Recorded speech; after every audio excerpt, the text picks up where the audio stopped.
I heard this very, very loud noise above me. It was just a tremendous roar, and it was above, and it sounded like it was coming towards you, and the person speaking is Mickey Kross, Ladder 6 firefighter and Stairwell B survivor. And then the wind, a very, very fierce wind, and my health, it started lifting me up off the ground, and so that's when I crouched down. The next thing I just crouched down. I got to the corner of the staircase by the railing, and I just got as small as I could possibly get. You know, because I'm not a big guy to begin with, so fortunately I'm not.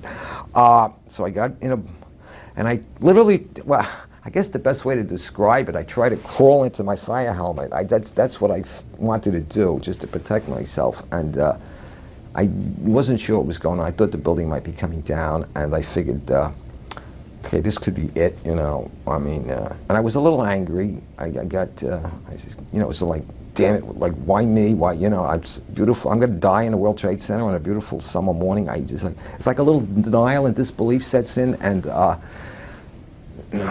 so then I started getting hit with stuff. You know, it was just debris was hitting me, and it went dark. And then the next thing was just total silence, nothing, no wind, no noise, no light, nothing. View from the northwest. At 10:28 a.m., Mickey Kross and the rest of Ladder 6 are descending Stairwell B. They have reached the 4th floor.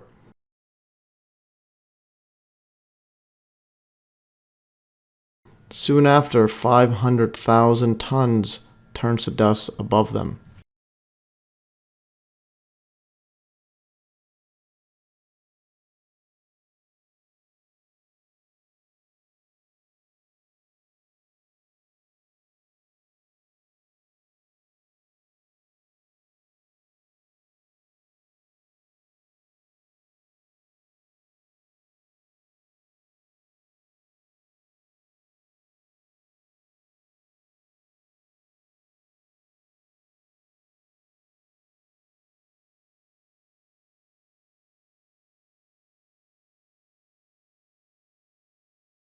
And then I started hearing noises. I started hearing like moaning, and guys were starting to communicate, yell out. These were the guys that I was trapped with.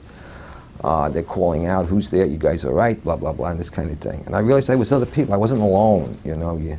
The Stairwell B survivors were inside the lower part of WTC-1. Note the wide-spaced lobby columns on the still somehow intact portion of the north wall.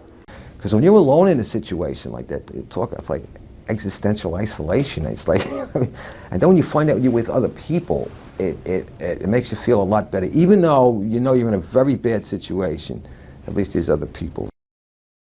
Core columns are not crushed, bent, buried, melted, or pulverized.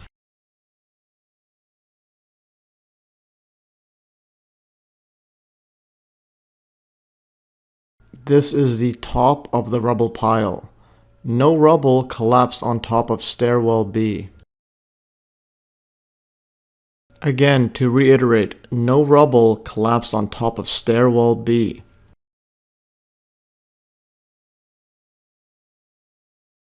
WTC-1 weighed 500,000 tons. It was 1,368 feet tall, had 110 floors, and was 208 feet wide.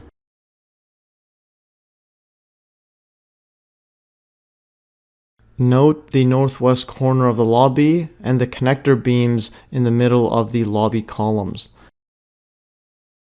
WTC-1 vanished into dust above the Stairwell B survivors.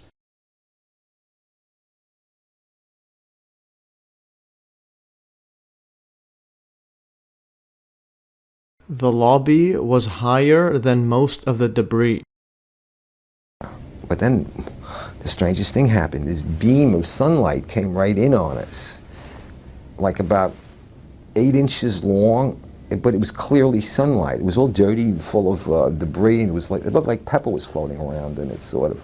But it was sunlight, and I'm like, I'm like amazed now. 110-story building above us, and I'm looking up at the sun. There was a 110-story building above us, and I'm looking up at the sun. Quote by firefighter Lieutenant Mickey Kross. The northwest corner of the lobby of WTC-1 is visible. Behind it is WTC-6, which has a large hole inside that was somehow formed, and behind that is the remains of WTC-7. The Stairwell B survivors were located here, inside the central core of WTC-1. The lobby was higher than most of the debris of WTC-1, which was a giant 110-floor building.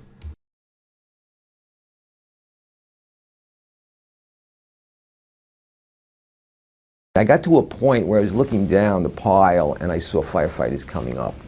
The pile refers to the rubble pile of WTC-1, and which was no higher than the lobby. And I knew they were fresh troops. They had just arrived. They weren't covered in the dust, because we were totally encased in dust. In fact, I had a bloody nose, and I was totally encased in this dust with a bloody nose. So I must have been some sight. But I saw the guys coming up, and as I got down, it turned out to be guys from my firehouse. So I saw my captain, and I think my captain said, "Mickey, you're alive." They thought I was dead. So it turned out to be my captain, John McKeon. And then he said, "So I have your name on the list." They had me listed as missing, presumed dead. So I said, "No, I'm here to take my name off that list."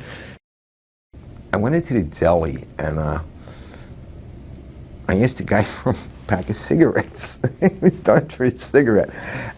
So he gives me his cigarettes, and then he says to me, $6.50. Now, when he said that to me, I could not relate to money.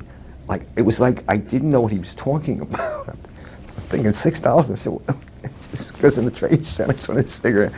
And but it wasn't like I didn't want to pay him, I just couldn't understand what he was talking about. What does he mean?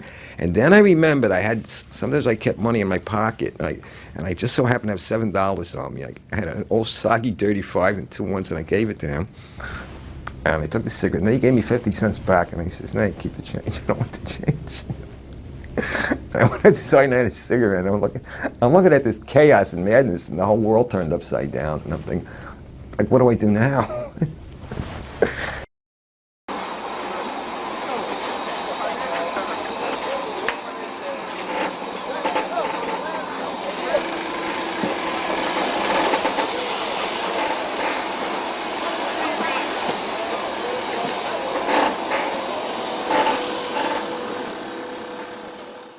WTC-7 is still standing. This tells us it is before 5:20 p.m. on 9/11.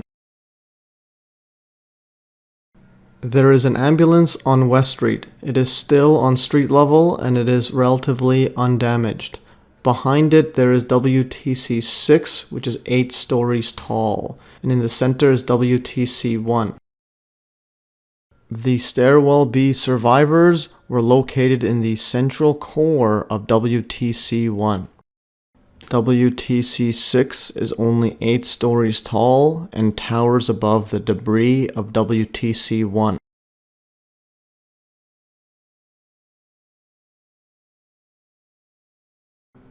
WTC-1, a 110-floor building, once towered above WTC-6. The Stairwell B survivors were located in the lower part of the central core of WTC-1, yet somehow no rubble landed on top of them.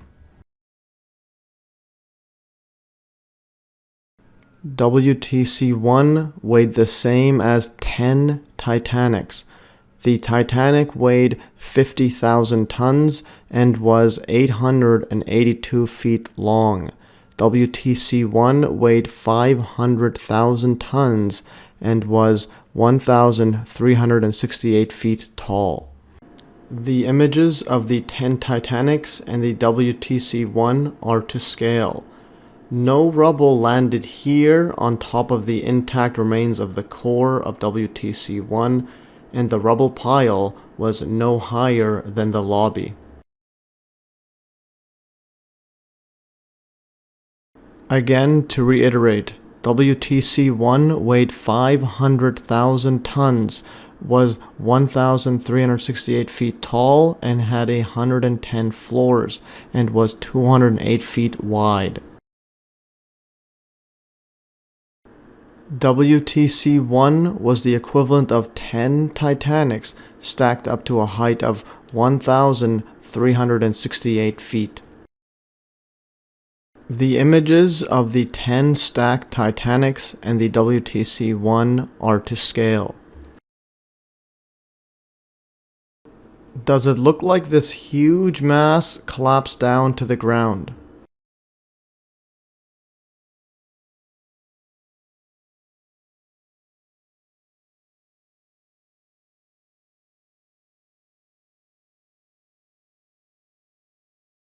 The core columns can be seen sticking out of the rubble pile. They are not crushed, bent, melted, pulverized, or buried.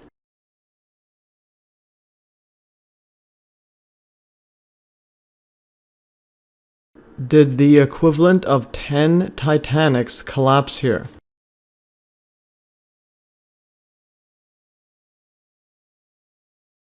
The equivalent of 10 Titanics did not collapse on top of the Stairwell B survivors.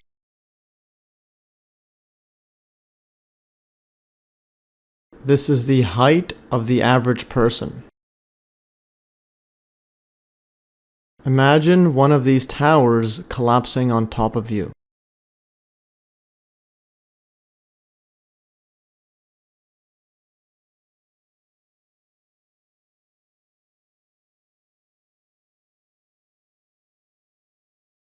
The Stairwell B survivors, located in the WTC-1 core, were in utter disbelief that a 110-floor building did not crush them. 110-story building above us, and I'm looking up at the sun.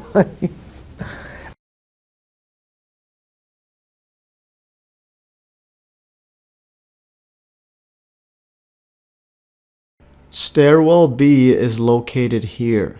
16 people survived in this area. Pasquale Buzzelli landed here from the 22nd floor.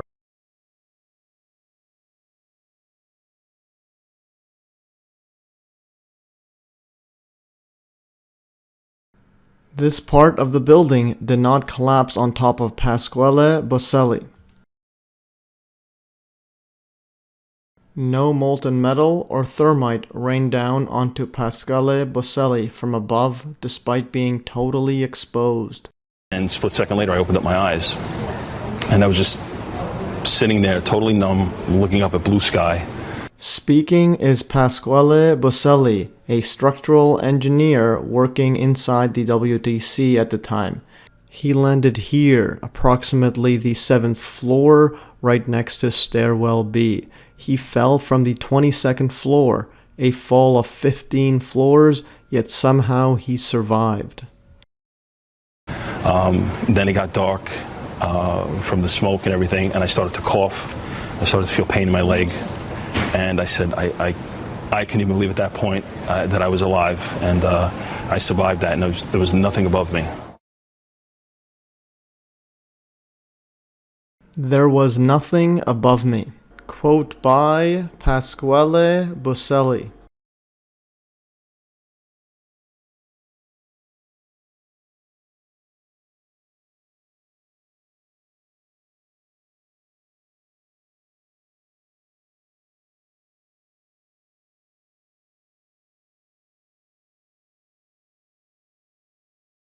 The WTC-1 survivors were not buried under 500,000 tons of collapsed building, blasted by explosives, crushed under the weight of 500,000 tons of material, struck by any falling steel beams or other fatally heavy objects, burned by fire, thermite, or molten metal, cooked by intense heat of any kind, nuked or vaporized by nuclear devices, deafened by loud explosions, or blinded by bright flashes.